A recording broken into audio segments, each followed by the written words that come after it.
Gym, treadmill, weight training वो सुबह नहीं शाम को करता है, कॉलेज से आने के बाद।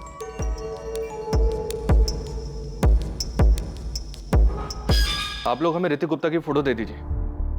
और जैसा कि आपने कहा कि ऋतिक बालिग है, 22 साल का है, तो तहकीकात 24 घंटे के बाद ही शुरू हो सकती है। हाँ वो बालिग है मिस्टर चौधरी, लेकिन वो सुबह से घर वापस नहीं आया। और सर इससे पहले ऐसा कभी नहीं हुआ। ठीक है, हम उसकी फोटो आसपास के हॉस्पिटल्स में भेज देंगे, पता करेंगे उसका कोई एक्सीडेंट वगैरह तो नहीं हुआ है, क्योंकि उसका फोन अभी तक चालू है। मिस्टर चौधरी, अगर एक्सीडेंट हुआ होता तो किसी ने तो फोन उठाया होता। डॉक्टर गुप्ता, मैं आपकी बात से सहमत हूँ, लेकिन हमें अपनी तहकीकात कहीं ना कहीं से तो शुरू करनी होगी ना।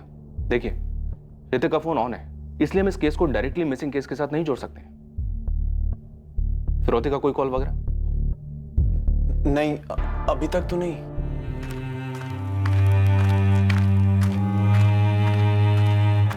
उस दिन सुबह ऋतिक गुप्ता किसी खास इरादे से कहीं जाने के लिए निकला था, और उस खास इरादे मकसद के बारे में उसने किसी को नहीं बताया था।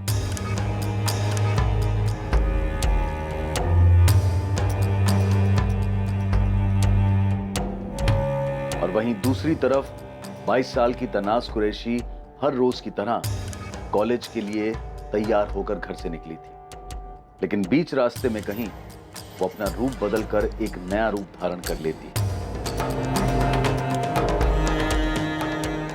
वो रूप जो उसे पसंद था, एक ऐसा रूप जिसकी उसने महत्वाकांक्षा की थी, एक ऐसी जिंदगी जो वो जीना चाहती थी। गुरुग्राम, नोएडा, गाजियाबाद के हॉस्पिटल्स में भी पता करो, हो सकता है ऋतिक उस तरफ गया हो। सर, ऋतिक गुप्ता के फोन की लोकेशन ट्रैक हो गई है। फोन अभी भी ऑन है और साकेत एरिया में एक्टिव है। मैं अपनी टीम के साथ निकल रही हूँ। ठीक है, नहीं पता करो, देखो कहीं ये लड़का हमारे साथ आंख मचोली का खेल तो नहीं खेल रहा है। अजय, धीरज, तुम तीनों बेस्ट फ्रेंड्स हो। तुम दोनों का बेस्ट फ्रेंड ऋतिक सुबह सुबह कहीं जाने का प्लान बनाता है और तुम दोनों को कोई आइडिया ही नहीं। सर, उसने ऐसा कोई प्रोग्राम बनाया ही नहीं होगा। और सर, अगर बनाया भी होगा तो उसने हमें नहीं बताया। वैसे भी सर, ऋतिक बिल्कुल भी वैसा नहीं है कि वो कुछ इस तरीके की हरकत करे और अपने पेरेंट्स को बिना बताए कहीं छुप कर बैठ जाए। इंस्पेक्टर साहब, मेरे बेटे का कुछ पता चला? डॉक्टर गुप्ता, हमारे 3 कांस्टेबल्स ने विमला देवी पार्क के सिक्योरिटी गार्ड्स के साथ बात की। ये कंफर्म हो गया है कि आपका बेटा ऋतिक रोज सुबह वहां जॉगिंग के लिए जाता था। डॉक्टर गुप्ता, विमला देवी पार्क में 2 सिक्योरिटी गार्ड हैं। एक जिसकी ड्यूटी सुबह 8 बजे से लेकर रात के 8 बजे तक होती है, जिसके साथ आपकी बातें, और दूसरा जिसकी ड्यूटी रात के 8 बजे से लेकर सुबह के 8 बजे तक होती है। वो पहचानता है आपके बेटे ऋतिक, और उसका कहना है कि 22 अगस्त को आपका बेटा ऋतिक वहां जॉगिंग के लिए आया ही नहीं था। हाँ साहब, ये लड़का रोज सुबह यहाँ आता है। कल भी आया था? नहीं साहब, कल नहीं आया था। कल शाम मुझे अशरफ ने बताया कि इसके भाई और पापा इसे यहाँ ढूंढने आए थे। ऋतिक का किसी के साथ कोई लड़ाई झगड़ा हुआ हो, किसी ने उसके साथ जोर जबरदस्ती की हो, ऐसी भी कोई रिपोर्ट फाइल नहीं हुई। और सर, पूरा एक दिन निकल गया और ऋतिक अभी तक घर वापस नहीं आया। सर उसका फोन अभी तक ऑन है। हमने काफी देर तक ट्राई की लेकिन वो फोन नहीं उठा रहा। ऋतिक की कोई लड़की दोस्त या कोई गर्लफ्रेंड? सर, होती तो हमें 100% पता होता। वो कुछ छुपाता नहीं हमसे। हाँ सर, मैक्सिमम टाइम हम लोग साथ में ही रहते हैं। कॉलेज में भी और इवन कॉलेज के बाद भी हम लोग साथ में ही घूमते हैं। सर, कहीं ऋतिक किडनैप तो नहीं हुआ है? शायद ऋतिक किडनैप हुआ हो। आपको किसी पर शक है जो ऐसा कर सकता है? आप एक डॉक्टर हैं, जाहिर सी बात है अच्छी खासी इनकम होगी आपकी, शायद इस पर किसी की नजर हो। पर सर, मुझे ऐसा कोई याद नहीं आ रहा जो ऐसा कुछ कर सकता है। ऋतिक की मां अपने बेटे के लिए काफी परेशान थी और लगातार उसके फोन पर कॉल कर रही थी। दूसरी ओर फोन पर लगातार रिंग जा रही थी, पर कोई जवाब नहीं दे रहा था। क्या लोकेशन दिखा रहा है अभी? और वहीं दूसरी तरफ ऋतिक के फोन की लोकेशन लगातार बदल रही थी। उसके फोन की लोकेशन दिल्ली के अलग अलग इलाकों पर दिखाई दे रही थी। क्या लोकेशन फिर चेंज हुई है क्या? कभी उसके फोन की लोकेशन चांदनी चौक दिखाई देती तो कभी इंडिया गेट। पुलिस की टीम हर गतिविधि पर लगातार नजर बनाए हुए थी, पर उसे पकड़ नहीं पा रही।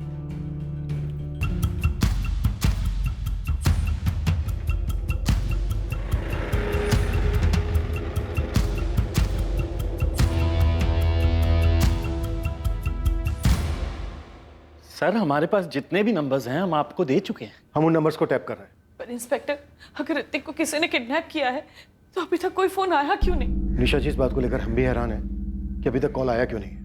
हमने हमारे 3 कांस्टेबल सिविल ड्रेस में आपके घर के बाहर तैनात कर दिए, वो नजर रख रहे हैं। डॉक्टर गुप्ता, मैं फिर एक बार आपसे पूछ रहा हूँ, आपकी किसी के साथ कोई दुश्मनी है, कोई झगड़ा हुआ हो किसी के साथ? नहीं इंस्पेक्टर साहब, ऐसा कोई भी नहीं है। सर अभी ऋतिक के फोन की लोकेशन क्या है?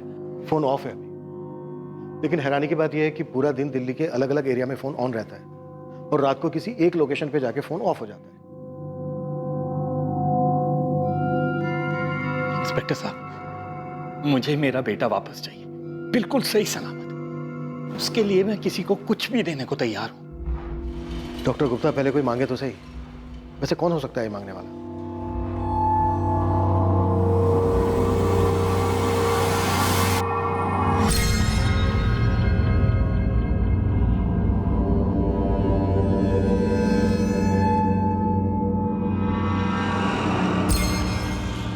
नहीं साहब, मुझे नहीं पता ऋतिक बाबा को कौन उठा सकता है।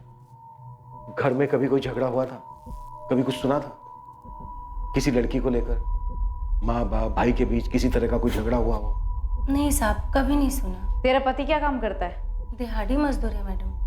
वो नई बिल्डिंग बन रही है ना, वही मजदूरी करता है। ये लिख, उसका नंबर लिख और जिस बिल्डिंग में वो काम करता है उसका एड्रेस लिख। साहब, आप मुझ पर शक कर रहे हैं? देखो, सीधा सीधा बता दोगी तो शक नहीं करेंगे। बताओ कहाँ है जगह? साहब, मुझे नहीं पता। मैंने ऋतिक बाबा के साथ कुछ नहीं किया है। तूने नहीं किया तो किसने किया? ऋतिक गायब है 3 दिन से, या तो तूने किया या करवाया है। मुझे नहीं मालूम मैडम। मैं यहाँ काम करती हूँ, अपने काम से मतलब रखती हूँ, और इस कॉलोनी में और 4 घर में काम करती हूँ कई साल से। गुप्ता साहब के यहाँ तो मैं 1 साल से काम कर रही हूँ। चाहे तो आप उनसे पूछ सकते हैं। 1 साल से? तुझसे पहले वहां कौन काम करता था? ईशा, क्या कोई ऐसी वजह थी कि ऋतिक इस घर को हम लोगों को छोड़कर चला जाए? क्यों जाएगा वो? और अगर ऐसी कोई बात होती तो वो हमें बताता ना। पापा, मैंने ऋतिक का अकाउंट चेक किया है। उसने अकाउंट से अभी तक एक बार भी पैसे नहीं निकाले।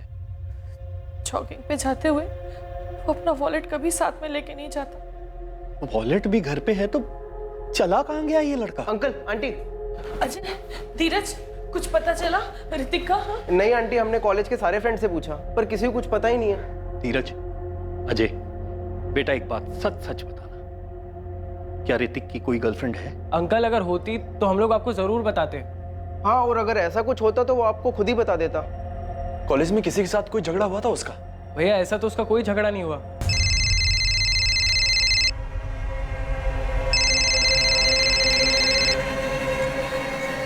हेलो डॉक्टर गुप्ता, हमने आपकी कामवाली भाई रंजना से पूछताछ की। रंजना? रंजना ने कुछ किया है क्या? अभी कुछ कह नहीं सकते हैं। अच्छा, क्या आप हमें बता सकते हैं कि रंजना और उसके पति के पास ऐसा करने का कोई कारण हो सकता है? पता नहीं। और तबस्सुम कुरैशी? तबस्सुम? लेकिन तबस्सुम तो 1 साल पहले ही हमारे घर का काम छोड़ के जा चुकी है। डॉक्टर गुप्ता, हम हर एंगल टटोल रहे हैं। ये जो कोई भी है आपका करीबी है, आपको आपकी फैमिली को अच्छे से जानता है। ईशा, तुम्हारा तबस्सुम से कभी कोई झगड़ा हुआ था क्या?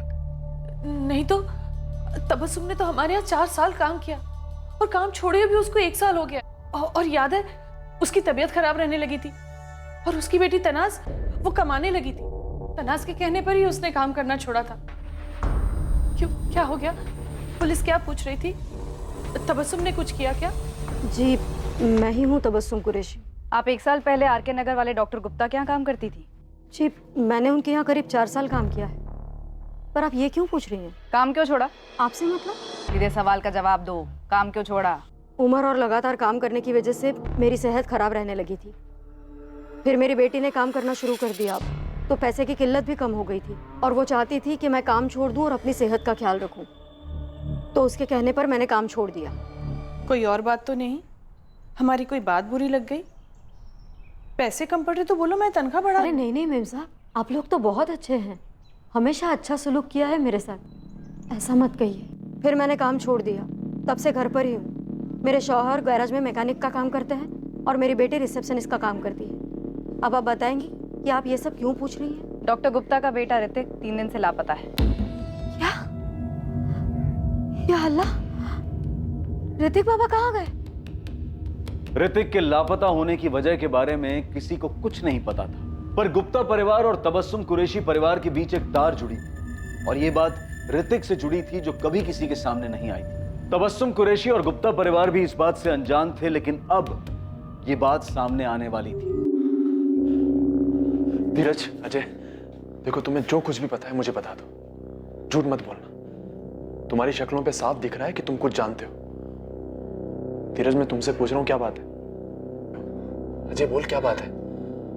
क्या छिपा रहे हो? सर, ये ऋतिक गुप्ता या तो किडनैप हुआ है या किसी के जाल में फंस गया या फिर ये सारा कुछ ऋतिक का किया था। कॉल रिकॉर्ड से मिला कुछ? एक नंबर मिला है 444920 और ये नंबर फर्जी है? पूरी तरह से फर्जी है। फरीदाबाद का एड्रेस है किसी राजू वर्मा के नाम पे रेस्टोरेंट, टिबेट से मैं सर।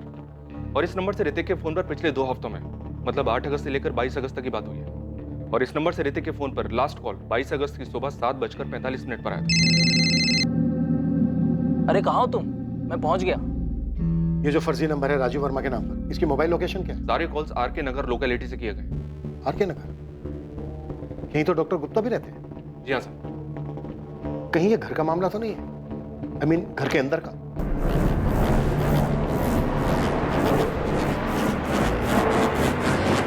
ये जॉगिंग पर जाने वाली बात झूठ। ऋतिक उस दिन घर से निकला ही ना हो। सर अगर ऐसा है भी तो ऐसा करने की वजह क्या हो सकती है? गाइस, मैं तुमसे दोबारा पूछ रहा हूं, जो भी बात है मुझे साफ साफ बता दो। देखो, ऐसा लग रहा है ऋतिक किसी मुसीबत में है और तुम दोनों चुप रहकर उसकी मुसीबत और बढ़ा रहे हो।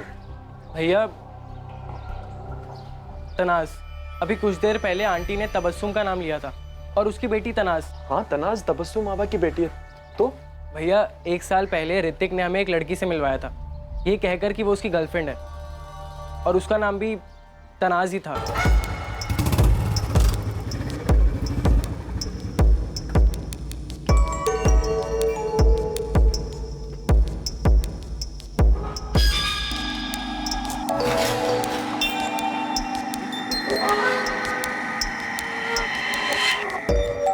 चिल गाइस, इतना आंखें फाड़ फाड़ के क्या देख रहे हो तुम दोनों? हाँ, मीट माय गर्लफ्रेंड तनाज। हाय। तनाज तबस्सुम आपा की बेटी, हमारे घर में काम करने वाली की बेटी। पता नहीं भैया वो ही लड़की है या नहीं, पर जब हमने तनाज का नाम सुना तो हमें ये बात याद आई। धीरज और अजय ने ये पुलिस को बताया? शायद अभी तक नहीं बताया, लेकिन बताएंगे जरूर।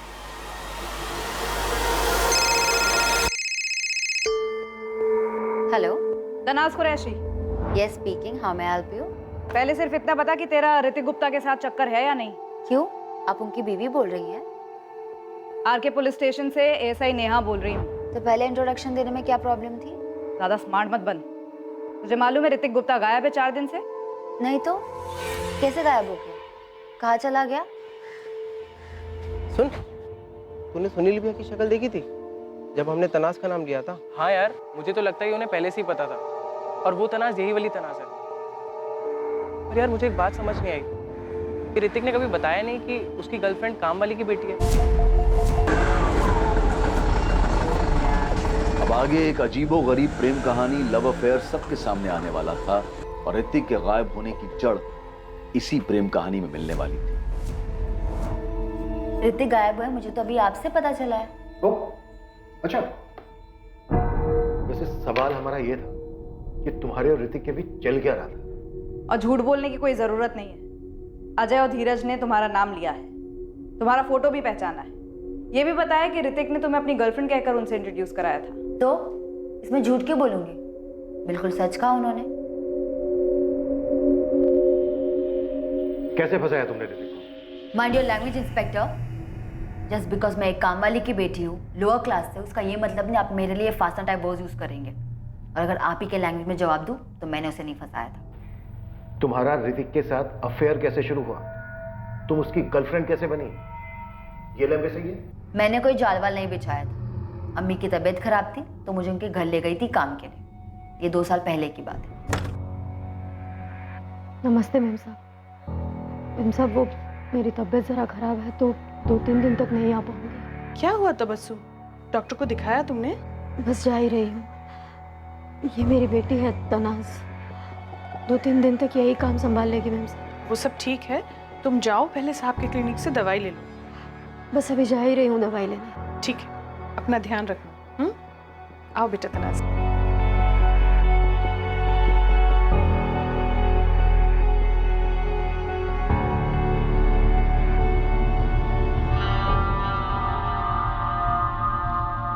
क्या हुआ, कुछ चाहिए? जी वो झाड़ू लगानी थी, मैडम ने कहा था कि इस कमरे से शुरू करना। अच्छा, तुम्हें पहले कभी नहीं देखा? नहीं आई हो यहाँ पे? जी वो मेरी अम्मी यहाँ काम करती हैं। अच्छा एक काम करो, दूसरा कमरा कर लो, इसे बाद में कर लेना। जी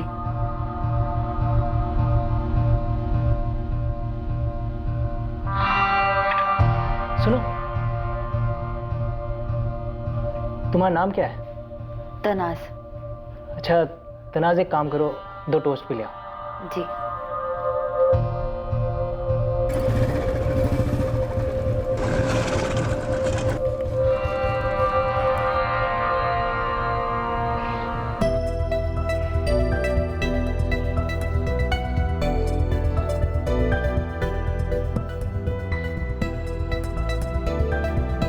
हे तनाज, तुम तनाज हो ना? जी।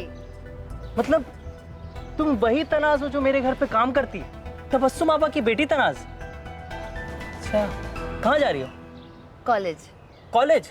जी मैं बीकॉम सेकेंड ईयर में हूँ। गुड यार, तो मैं तुम्हें कॉलेज तक छोड़ दूँ? Oh hi, by the way I am Hrithik. हाय।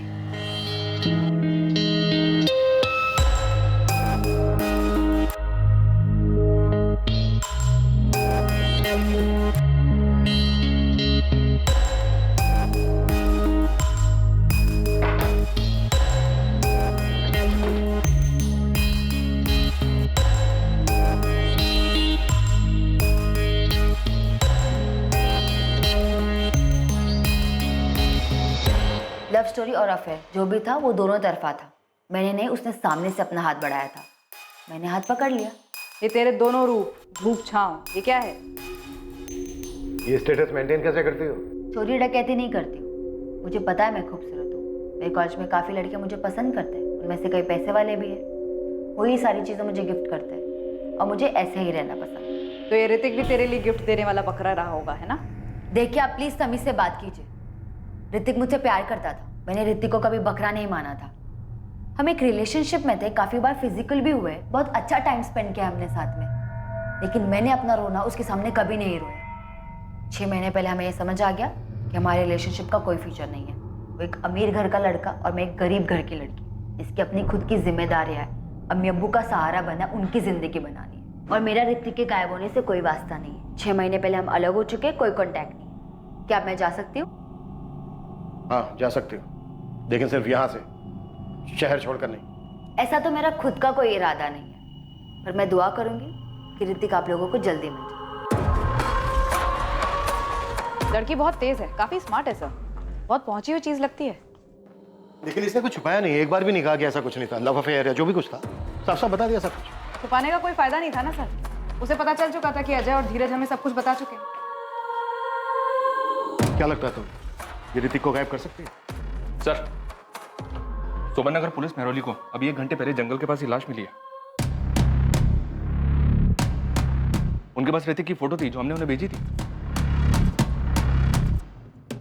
दिल्ली में मेहरौली इलाके की सोमन नगर पुलिस को 1 घंटे पहले जंगल के पास एक बोरी मिली।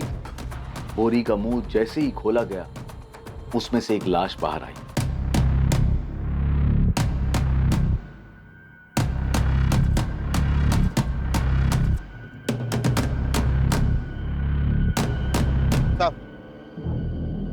ये तो आर के नगर मिसिंग केस वाले लड़के की बॉडी, जिसकी फोटो आर के नगर पुलिस स्टेशन वालों ने भेजी थी। इसका नाम ऋतिक गुप्ता है।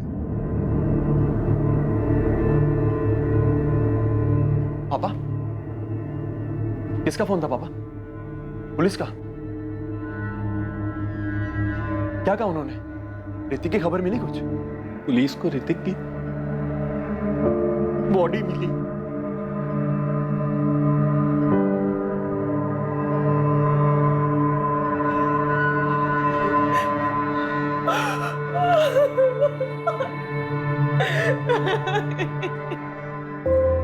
जैसे प्लान हुआ था सब वैसे ही हुआ है। पुलिस को उसकी लाश मिल गई है। अब आगे बोलो क्या करना है। हाँ हाँ, मैंने वो ऋतिक का फोन तोड़ के फेंक दिया था। आप ये बोलो ना पैसे का क्या हुआ। ये देखिए, बुरी तरह से सर के पीछे से वार किया गया। ऐसा लग रहा है डॉक्टर जैसे किसी भारी चीज से मारा हो। मारने के बाद गला भी घोटा गया है, ये कंफर्म करने के लिए कि कहीं जिंदा तो नहीं है। बोरी में कोई सुराग नहीं मिला सर। ऑर्डर बहुत ही चालाकी से किया गया है। लड़का 22 तारीख को गायब होता है, फिर गुमराह करने के लिए फोन 3 दिन तक इधर उधर घूमता है और फिर डेड बॉडी मिलती है। सर आपने एक बात नोटिस की, डेड बॉडी तब मिलती है जब तनाज का एंगल सामने आता है। तुम्हारे लिए इस केस में सबसे बड़ी सस्पेक्ट तनाज है। सस्पेक्ट करना तो एक बात है, लेकिन मुझे स्ट्रॉन्ग डाउट है इस लड़की पर। ऋतिक का यूं गायब होना, उसका मर्डर होना इस तनाज से जुड़ा हुआ जरूर है। दोनों के बीच में क्लास डिफरेंस देखिए सर, अजीब नहीं है? उससे भी अजीब बात तो यह है कि गुप्ता फैमिली की नाक के नीचे ये अफेयर चल रहा था और उन्हें इस बात का पता ही नहीं था। नहीं नहीं, ये रॉड का घाव नहीं। आप ये घाव देख रहे हैं कितना बड़ा है? ऐसा घाव रॉड से नहीं आता। रॉड नहीं है तो फिर और क्या है? तो ये कोई भारी चीज रही होगी जो भारी के साथ साथ आगे से चपटी भी होगी। दरअसल उसने आधा जिम तो अपने रूम में बना रखा है, सारे इक्विपमेंट्स हैं उसके पास। ये डंबल हो सकता है क्या डॉक्टर? अब मुमकिन है।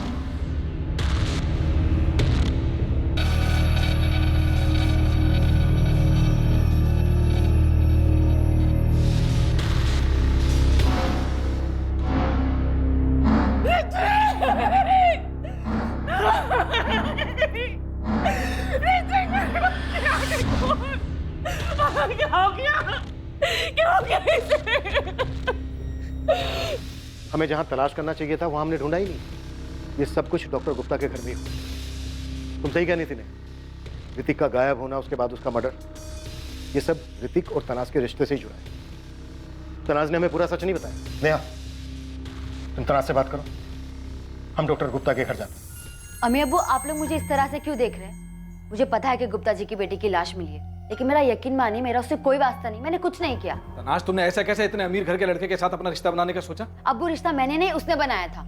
मेरी गलती बस इतनी है कि मैंने मना नहीं किया। अरे तो क्यों नहीं रोका खुद को?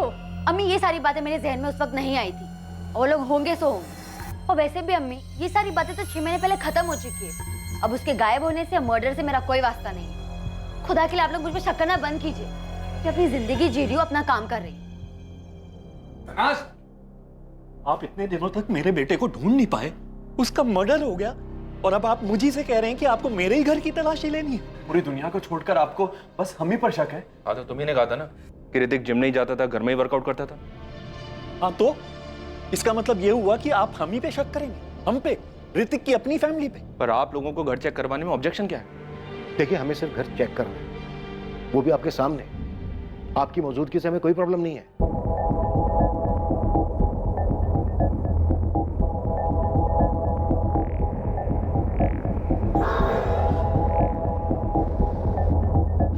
ऋतिक के सिर के पीछे जो घाव मिला है पोस्टमार्टम रिपोर्ट में, पुलिस का मानना है कि वो डंबल से मारा गया।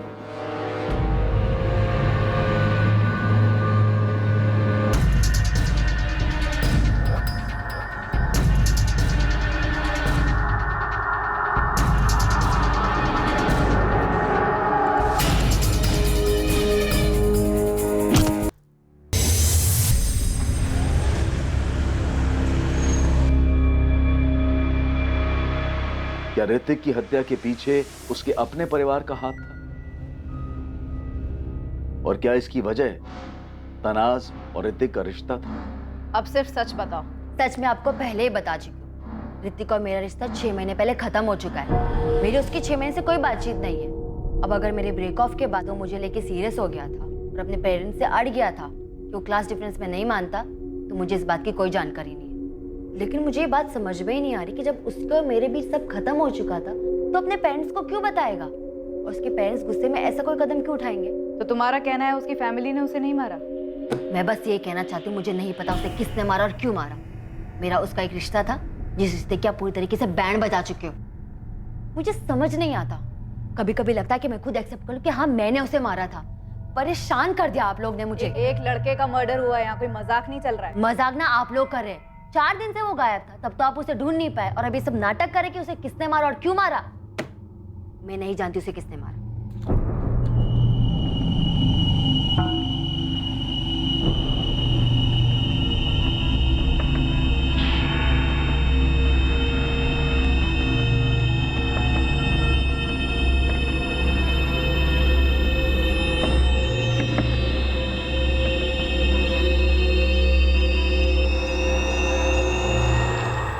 कुछ मिला? कैसे मिलता? सब कुछ आप लोगों ने साफ जो कर दिया। मेरे भाई का मर्डर हुआ है। मर्डर करने वालों को पकड़ने की बजाय आप लोग हम ही पर इल्जाम लगा रहे हैं। डॉक्टर गुप्ता, तनाज और ऋतिक के अफेयर के बारे में आपको कब पता चला? अभी जब धीरज और अजय ने हमें बताया। लेकिन आप लोग जो ये कहानी बना रहे हो ना कि हमें उनके अफेयर के बारे में पहले से पता था और नाराज होकर हमने उसे मार दिया, ये एकदम बकवास है, क्योंकि ऐसा कुछ भी नहीं हुआ। आप लोग प्लीज शांति से हमें हमारे बेटे का शोक मनाने दीजिए। हम लोग पहले ही बहुत दुखी हैं, जो आपको दिखाई नहीं दे रहा, क्योंकि आप लोग कुछ कर नहीं पाए और अब ये उल्टी सीधी कहानियां बना रहे। अरे हम तो पहले ही शौक में आ गए थे ये जान के कि हमारे बेटे का हमारी काम वाली की बेटी के साथ अफेयर था, जो हमें पता तक नहीं लगा। आप जल्दी से जल्दी बस हमारे बेटे की बॉडी हमें दे दीजिए। इसके अलावा ऋतिक के मर्डर का और क्या कारण हो सकता है? सर अगर कोई कारण है भी तो क्या और किसके पास? अगर किडनैपिंग के एंगल का सोचें तो 4 दिन तक फिरौती के लिए एक भी कॉल नहीं आया। ये ऋतिक के दोस्त धीरज और अजय? इनका पूरा कच्चा चिट्ठा निकलवाया सर, पर कुछ नहीं मिला।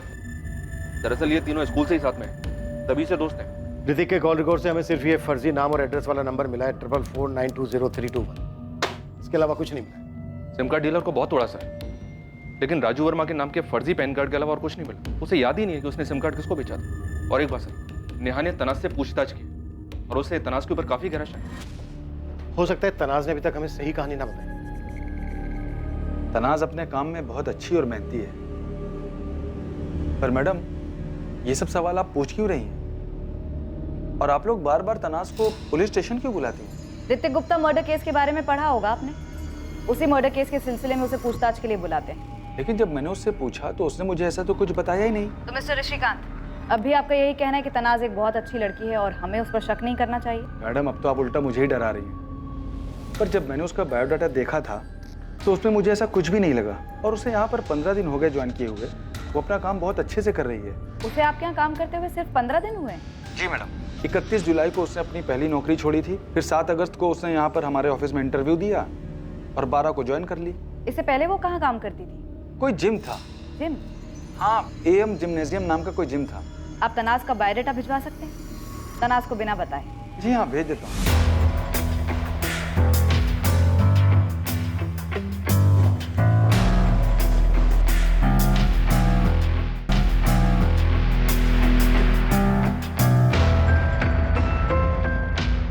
गिरधरलाल चौहान ही बोल रहा हूँ। ये नीलम कॉम्प्लेक्स में शॉप नंबर 24 जो है, इसके आप ओनर हैं या ब्रोकर? हो जी, वो मेरी दुकान है, मालिक हूँ उसका। आपको दुकान किराए पर चाहिए क्या? असलम मोइनुद्दीन चला रहा था इस जिम को। वही घर आकर चाबी दे गया और कह रहा था कि रेंट बहुत भारी पड़ रहा है, अब और नुकसान नहीं झेल पाएगा। हमें असलम मोइनुद्दीन का नंबर दो, और हाँ, जिम की चाबी भी। हमें जिम चेक करना है। सर नंबर तो मैं आपको दे दूंगा, लेकिन जिम तो खाली पड़ा है। आप वहाँ क्या देखेंगे? ये ऋतिक गुप्ता है, उस जिम में आता था। ये तो वही लड़का है जिसकी कल अखबार में फोटो छपी थी। और ये इस लड़की से मिलने आता था जिम में। ये तो जिम की रिसेप्शनिस्ट है सर, मगर मैं इस लड़के को नहीं जानता सर। मैं तो वहाँ सिर्फ किराया लेने जाता था। बाकी ये लड़का अगर जिम में आता भी है तो मुझे इसके बारे में कोई जानकारी नहीं है। जी मैं असलम ही बोल रहा हूँ।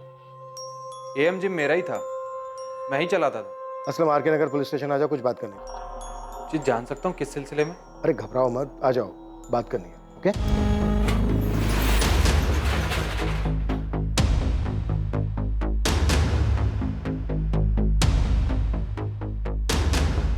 जितना मुझे याद है कि असलम ने सब सामान बेच दिया था।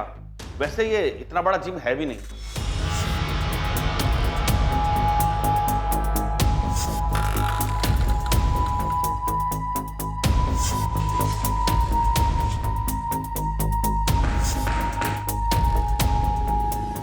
सर, मैडम, आप ये तो बताओ कि आप ढूंढ क्या रहे हो? जिम की रिसेप्शनिस्ट तनाज कुरैशी का अफेयर था ऋतिक गुप्ता के साथ। ऋतिक गुप्ता वो लड़का जिसका मर्डर हुआ। आपको क्या लग रहा है इस शॉप में कुछ हुआ है? जी हाँ, ऋतिक का मर्डर डंबल से किया गया। डंबल, वो वेट जिससे लड़के जिम में कसरत करते हैं। सर मैं तो आज भी अपना जिम शुरू करना चाहता हूँ, इसलिए कोई सस्ती जगह देख रहा हूँ। पर सस्ती जगह की प्रॉब्लम ये है सर कि वहाँ कोई बड़े क्लाइंट नहीं आते। शॉप का किराया निकालना मुश्किल हो रहा था सर। अब हालत ये है कि सोच रहा हूँ कुछ दिन वापस से ट्रेनर की जॉब कर लूँ। तनाज कुरैशी को जानते हो? जी हाँ सर। क्या हुआ उसे? उसे कुछ नहीं हुआ, बल्कि उसने 22 अगस्त को ऋतिक गुप्ता का मर्डर किया है तुम्हारे जिम में। क्या बात कर रहे हैं सर? ऐसे कैसे हो सकता है? वो तो मेरे यहाँ से 31 जुलाई को नौकरी छोड़ के चली गई थी। उस मंथ की सैलरी भी नहीं दे पाया था मैं उसे। आजकल शायद किसी ट्रैवल एजेंसी में जॉब कर रही है। उसके बाद वो कभी वापस जिम में आई ही नहीं। असलम 25 अगस्त को तुमने जिम की चाबी दुकान के मालिक गिरधर को लौटाई थी? लौटानी पड़ी सर, क्योंकि जिम में कोई क्लाइंट बचे ही नहीं थे। मैंने सबको फ़ोन किया मेंबरशिप रिन्यू कराने के लिए, पर ज़्यादातर क्लाइंट बड़े और अच्छे जिम में मेंबरशिप ले चुके थे। मेरे पास जिम बंद करने के अलावा और कोई रास्ता बचा ही नहीं था। ठीक है, जा सकते हो तुम।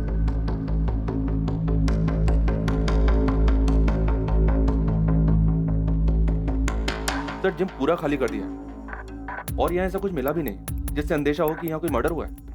पर डेफिनेटली यहाँ कुछ हुआ है। सही कह रहे हो तुम, कुछ तो जरूर हुआ है वहां पर। ये तनाज अब भी सच नहीं बोल रही है।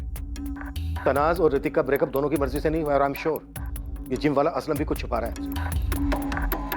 पुलिस असलम पर भी नजर रखे हुए थी ताकि उसके और तनाज के बीच कोई कड़ी मिल सके जिसकी वजह से वो ऋतिक की हत्या करने में शामिल था। पुलिस का मानना था कि ऋतिक की हत्या की वजह तनाज कुरैशी ही थी, लेकिन इस बात को साबित करने के लिए उनके पास कोई ठोस सबूत या संदिग्ध नहीं थे। क्या सच में ऋतिक की मौत के पीछे तनाज का ही हाथ था या फिर इस सब का जिम्मेदार उसका अपना परिवार था? पुलिस को अभी तक कोई बड़ी लीड नहीं मिली थी और सबसे बड़ा सवाल यह था कि ऋतिक का फोन किसके पास था जो उसे पूरे शहर में लेकर घूम रहा था, और वो फोन नंबर किसका था जिससे उसको आखिरी कॉल आया था। आखिर पुलिस को वो ब्रेक मिल ही गया।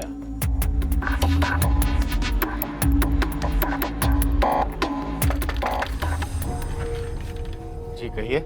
इकबाल शेख? हाँ मैं ही हूँ। पुलिस, चलो कुछ बात करनी है तुमसे। बात करनी है? लेकिन मुझसे क्या बात करनी है? अरे चल, डर क्यों रहा है, आजा। अरे आप हो कौन और मुझे कहाँ ले जा रहे हो? अभी बताया ना, पुलिस। हाँ पर आपको मुझसे क्या बात करनी है? तू डर क्यों रहा है? कोई मर्डर किया तूने?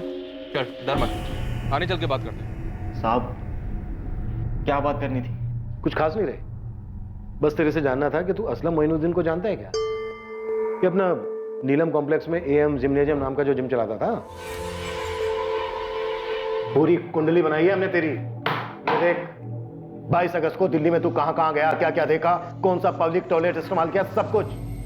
जैसे प्लान हुआ था सब वैसे ही हुआ है। पुलिस को उसकी लाश मिल गई है, अब आगे बोलो क्या करना है। इकबाल पहले ये बता, तूने ऋतिक का फोन तोड़ के फेंका कि नहीं? मैंने वो ऋतिक का फोन तोड़ के फेंक दिया था।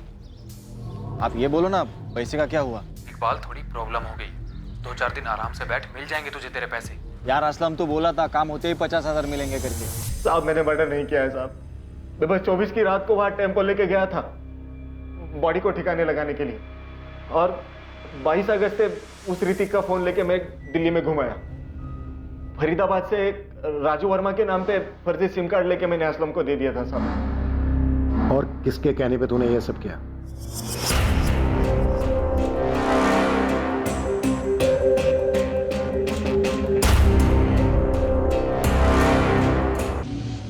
बहुत ही बारीकी से जांच करने के बाद पुलिस की इन्वेस्टिगेटिंग टीम इकबाल शेख तक पहुंच गई।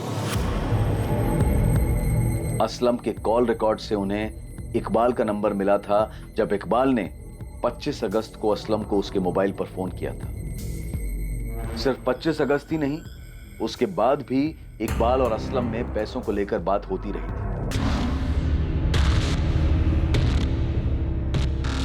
और अब असलम मोइनुद्दीन इस पूरी प्लानिंग का खुलासा करने वाला था और बेहद चौंका देने वाला सच सामने आने वाला था।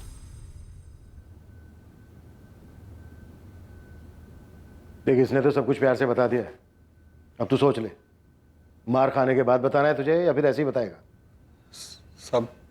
सब गलती हो गई। गलती नहीं, मर्डर हुआ है। चल बोल। सब प्लान मेरा नहीं, तनाज का था। मैं तुझे पहले दिन देखते ही समझ गई थी कि तू बहुत पहुंची हुई चीज है। सही पहचाना था आपने। क्यों मारा ऋतिक को? इसलिए कि उसने चाय में से मक्खी की तरह निकाल कर फेंक दिया तुझे? मेरी जूती भी ना फेंक सके कोई। मैंने उसे छोड़ा था, उसने मुझे नहीं। उसकी तो हालत खराब हो गई थी जब मैंने कहा था कि ब्रेकअप कर देते। मैं और असलम साथ में काम करते थे, मुझे असलम पसंद आ गया था। तो फिर मारा क्यों ऋतिक को? इकबाल ने सब बता दिया हमें, कैसे इसने सिम कार्ड लाकर दिया था तुम लोगों को। नए नंबर से फंसाया था ना? क्यों? कैसे हो आप? कौन? क्या ऋतिक, तनाज इतनी भी आसानी से भूलने वाली चीज नहीं है। हे तनाज, कैसी है तू? एकदम मस्त, मजे में। तूने नंबर चेंज किया क्या? तेरा नाम नहीं है फोन में? हाँ, ये सब छोड़ना, ये बता हम कब मिल रहे?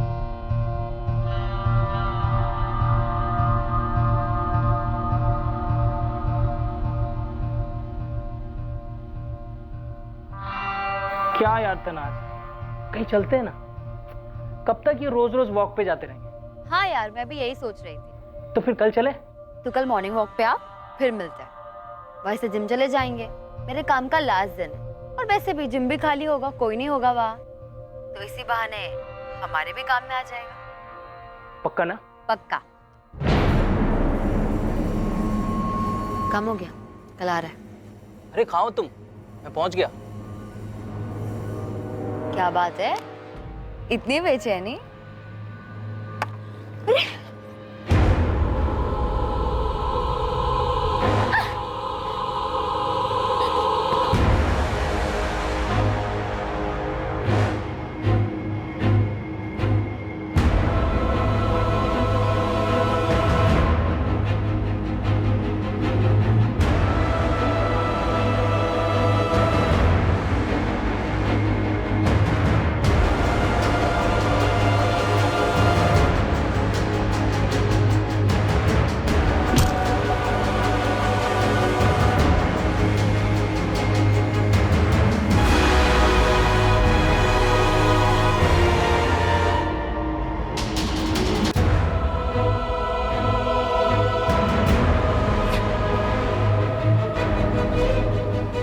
देख ले इसे अच्छे से, बचना नहीं चाहिए। गला दबा दे इसे।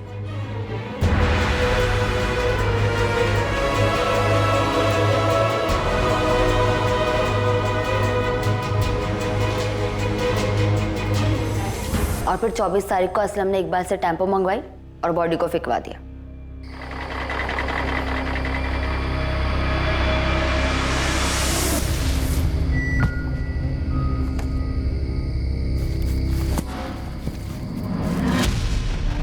तो फिर बात घूम फिर के वहीं आ गई। ऋतिक ने तुम्हें छोड़ दिया था, तुम्हें गुस्सा आया, इसलिए तुमने उसे फंसाया, बुलाया और मार दिया। बोलना, मुझसे पूछ रहे, बोल। वो मुझे लात मारे, इतनी उसकी औकात नहीं थी। मैं आप लोग से पहले भी कह चुकी हूँ, मैंने उसे छोड़ा था, उसने मुझे नहीं। अरे एक बार छोड़ दिया था तो दोबारा क्यों फंसाया? मारा क्यों उसे? अमीर मुर्गों को फंसाने की आदत है ना तेरी। अपने लिए नहीं मारा था, असलम के लिए मारा। मैं प्यार करने लगी थी इससे। मैंने एक ट्रैवल एजेंसी में इंटरव्यू दिया है, 25,000 सैलरी बोली है। अब देखते हैं कितना देते हैं। तेरा तो फिर भी कुछ हो जाएगा, मेरा पता नहीं। क्या क्या ख्वाब देखे थे सब अधूरे रह जाएंगे। देख तू टेंशन मत ले, तेरा बेजूम फिर से शुरू हो जाएगा। अरे पैसे चाहिए यार, कब तक ऐसे ट्रेनर की जॉब करके पैसे जोड़ पाऊंगा? एक मोटा तगड़ा अमाउंट चाहिए, 15-20 लाख रुपए। तो लाते हैं 15-20 लाख। 15-20 लाख कहाँ से लाएंगे? ये सीधी तरकीब से एक झटके में तो आने से रहे। किसको किडनैप कर ले? किडनैप किसको करेंगे? देख मेरे पास एक बकरा है, मेरे पीछे लट्टू था। कुछ महीने पहले मैंने ब्रेकअप कर दिया, बहुत हल्ला मचाया था उसने। कौन? वो ऋतिक गुप्ता? हाँ भाई, बाप डॉक्टर है, बड़ा सा क्लिनिक है, बहुत पैसा है उनके पास। 15-20 लाख तो हाथ की मैल है उनकी। पर किडनैप करेंगे कैसे? बच्चा थोड़ी है वो। उसकी टेंशन मत ले, मैं उसे जब जहाँ बुलाऊंगी अपने आप आ जाए। चल मान ले वो आ गया, फिर क्या करेंगे? किडनैप करके पैसे मांगेंगे, उसके बाद जैसे ही उसे छोड़ेंगे सीधा पुलिस के पास जाएगा वो जानता है तुझे। छोड़ेंगे क्यों, मार देंगे। तो तुम लोगों ने बस ऐसे ही बैठे बैठे प्लान बना लिया उसे फंसा के मारने का? मारते नहीं तो क्या करते, वो पहचानता था मुझे। फिरौती भी मांगी थी तुम लोगों ने? नहीं, वहीं प्लान गड़बड़ा गया। पैसे मांगते उससे पहले ही आप लोग तनाज तक पहुंच गए थे। असलम, क्या पूछा पुलिस ने? उनके कुछ पूछने से पहले ही मैंने अफेयर और ब्रेकअप वाली बात बता दी। यार तनाज, ये पुलिस पहले ही तुम तक पहुंच गई। असलम, अब हम फिरौती नहीं मांग सकते। उन्हें मुझ पर पहले से ही शक। ये तो बेमतलब लेने के देने पड़ गए ना। ये सब ना उस ऋतिक के बेवकूफ दोस्त अजय और धीरज की वजह से हुआ है। गलत टाइम पर पहुंच गए और मेरा नाम सुनते ही सब बक दिए। वरना ऋतिक की फैमिली को हमारे बारे में कुछ पता कहा था।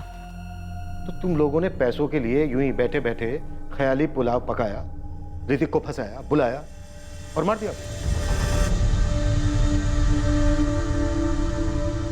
तनाज के माँ बाप को सच जानकर गहरा सदमा लगा था कि जिस बेटी को पैरों पर खड़ा करने के लिए उन्होंने सारी जिंदगी मेहनत की थी, वो क्रिमिनल बन चुकी थी। उसी घर के बेटे का खून करके, जहां उसकी मां ने 4 साल मेहनत करके उसके लिए अच्छी जिंदगी कमानी चाहिए। ऋतिक की फैमिली ये मान ही नहीं पा रही थी कि उनकी पीठ पीछे ऋतिक और तनाज का अफेयर चल रहा था। यहां तक कि दूसरी बार भी उनकी जानकारी के बिना यह अफेयर फिर से शुरू हुआ, जिसके माध्यम से तनाज ने ऋतिक को अपने जाल में फंसाया और अंत में वही उसकी दर्दनाक मौत का कारण बना। असलम मोइनुद्दीन, इकबाल शेख और तनाज कुरैशी को ऋतिक गुप्ता की हत्या करने के जुर्म में बुक किया गया है। ये बात सिर्फ चौंकाने वाली नहीं थी, बल्कि अविश्वसनीय थी कि तनाज कुरैशी को अपने किए पर जरा भी अफसोस नहीं था। यहां तक कि उसे इस भयानक हत्या को अंजाम देने में कुछ भी आपराधिक, कुछ भी गलत नहीं लगा था।